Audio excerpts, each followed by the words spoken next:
So I know what you're thinking. Redmi have literally just launched the Redmi Note 9 series worldwide. How on earth is there already a Redmi 10 series? In the last few weeks only, the Note 9 series has been launched worldwide, and we are getting very soon the Redmi 10 series or the 10X. And we have way more information on the phones. So the Redmi Note 9 series that was launched worldwide in a bunch of different markets. The Redmi 10 series looks to be a China launch, but these phones could come later on down the line this year, so we should watch out for them. So there are 3 phones in the Redmi 10 series according to the latest info: a Redmi 10X 4G, Redmi 10X 5G, and a Redmi 10X Pro.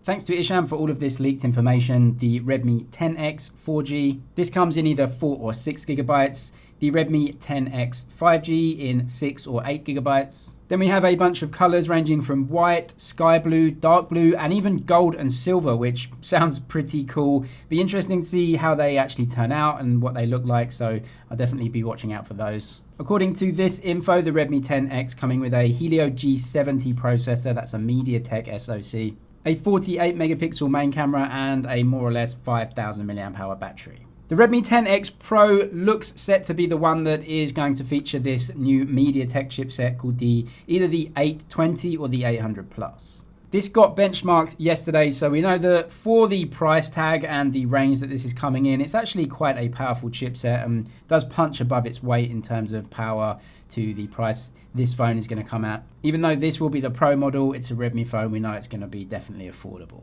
Also today, some leaked images of the Honor X10. This should be called the 10X, but because Redmi are using the 10X, I guess Honor have changed this and now calling it the X10. A big change from last year with the design, we get a much bigger camera bump, a 2020 camera bump. This actually looks a lot like the V30 that I reviewed a long time ago. A similar design in terms of the colors and the color scheme, and also this big camera bump. We know from Honor as well, it's going to have an LCD screen with a 90 Hz refresh rate. This is like a budget or mid-range type of phone, going to come around $300 equivalent, and not sure it's going to be launched outside of China with all the Google stuff. I'm not sure Honor are launching any phones outside of China this year, so it may just be a China-only launch.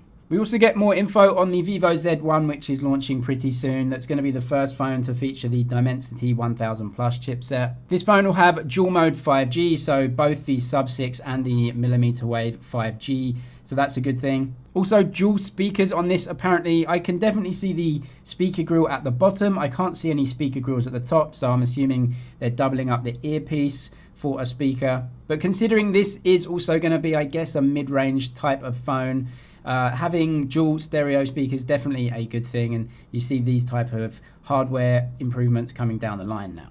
We do get the benchmarks for the Dimensity 1000 Plus inside the Vivo Z1, and a poster also gave us the benchmarks for the Snapdragon 865 and the Kirin 990 from Huawei, just so you can compare all of these chipsets. It definitely holds up pretty well. It's going to be a cheaper chipset for sure.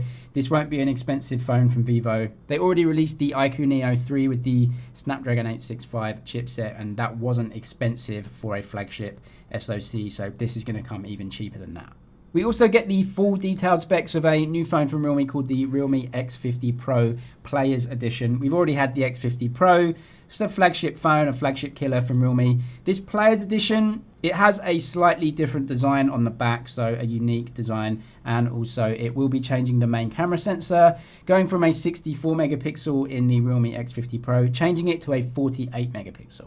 We don't know what sensor it is, whether it's a Samsung or a Sony sensor. I guess we'll find out when the product is launched, but other than that, it looks to be very similar to the X50 Pro. Also, before you go, I have started another channel called TechZG Tests. It's going to test out loads of smartphones, camera tests, speed tests, and also you can give me some suggestions on what smartphones you want to see there tested out against each other, so you can see which one is the best if you want to buy that phone.